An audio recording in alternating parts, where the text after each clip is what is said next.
बीड सरपंच संतोष देशमुख यांच्या न्यायासाठी मुंबईत आज जनाक्रोश मोर्चा, तर मुंबईतील मेट्रो सिनेमा ते आझाद मैदान हा मोर्चा निघणार। मोठ्या संख्येने मोर्चात उपस्थित रहा, वैभवी देशमुखची आर्तहाक।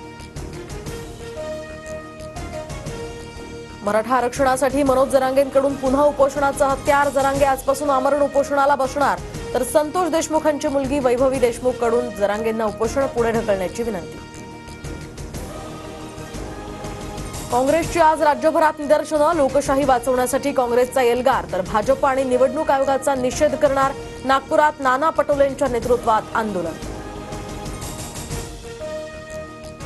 राज्यस्तरीय सहकार संमेलनामध्ये शरद पवारांच्या कामगिरीवर अमित शहांचा हल्ला। पवारांनी 10 वर्षात शेती सहकार क्षेत्रासाठी काय केलं त्याचा हिशोब द्यावा, शहांचं आव्हान। अमित शहांवरील संस्कार कोल्हापूरचे वाटत नाहीत, शरद पवार यांचा थेट हल्ला।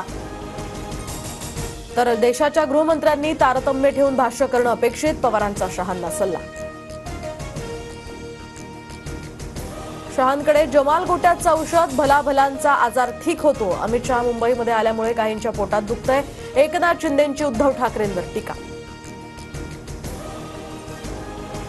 मला धमकीचा फोन, अंजली दमानी यांची ट्विट करत माहिती। मुंडे कराडवर न बोलण्याची धमकी दिल्याचा दावा, तर धमकी देणाऱ्याचा नंबर सुद्धा दमानी यांकडून ट्विटरवर शेअर। लाडकी बहीण योजनेत 30 लाख अपात्र महिलांना लाभ, तर 1,500 कोटी रुपये दिल्याचा एका वृत्तपत्राचा दावा।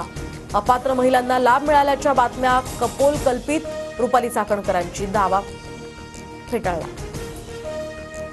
आजपासून एसटीचे नवे दर लागू, एसटीच्या तिकीट दरात 15% वाढ। मुंबई ते पुणे प्रवास 80 रुपयांनी वाढला, तर आता प्रवाशांमध्ये नाराजीचा सूर।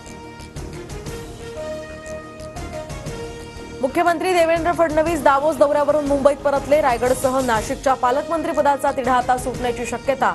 शिवसेनेतील नाराजीवर शिंदे फडणवीसांमध्ये चर्चा होणार असल्याची माहिती।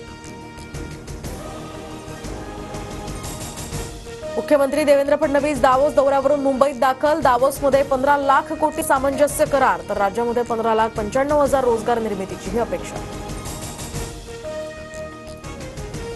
आता सर्व जिल्हाधिकारी कार्यालयामध्ये मुख्यमंत्री सहाय्यता निधी कक्ष। मुख्यमंत्री फडणवीसांच्या निर्देशानुसार निर्णय, वैद्यकीय मदतीसाठी स्वतंत्र ऑनलाईन प्रणाली। पश्चिम रेल्वेवर 25 ते 26 जानेवारीपर्यंत रात्रकालीन मेगा ब्लॉक। माहीम आणि वांद्रे स्थानकादरम्यान मिठी नदी पुलाच्या कामामुळे 275 लोकल रद्द, तर रात्री 11 ते सकाळी 7:30 वाजेपर्यंत ब्लॉक असणार, प्रवाशांचे हाल। दिल्लीत सोन्याच्या भावानं 83,000चा टप्पा गाठला। सलग 8व्या दिवशी सोन्याला उच्चांकी झळाळी, गुंतवणूकदारांकडून सोन्याला मोठी पसंती। कोस्टल रोड लवकरच पूर्ण क्षमतेनं खुला होणार। 26 जानेवारीला फडणवीसांच्या हस्ते लोकार्पण, तर 27 जानेवारीपासून दुतर्फा वाहतूक सुरू होणार। अभिनेता शाहरुख खानला 9 कोटी रुपये परत करण्याची याचिका राज्य सरकारकडून मान्य, तर मन्नत उभं असलेल्या जमिनीच्या खरेदीसाठी शाहरुखनं जिल्हाधिकाऱ्यांना अतिरिक्त पैसे दिल्याचा दावा, सूत्रांची माहिती। म्हाडा कोकण मंडळाच्या 2147 घरांसाठी लॉटरीची तारीख ठरली, तर म्हाडाच्या घरांसाठी 5 फेब्रुवारीला सोडत मुख्यमंत्री आणि उपमुख्यमंत्र्यांच्या उपस्थितीत ठाण्यात सोडत निघणार।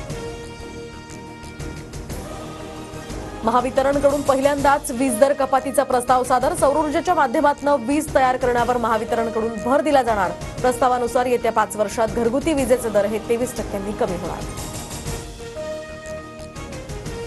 ट्रम्प यांच्या जन्मसिद्ध नागरिकत्व रद्द करण्याच्या निर्णयाला कोर्टाची स्थगिती, अनेक देशातल्या नागरिकांना यामुळे दिलासा।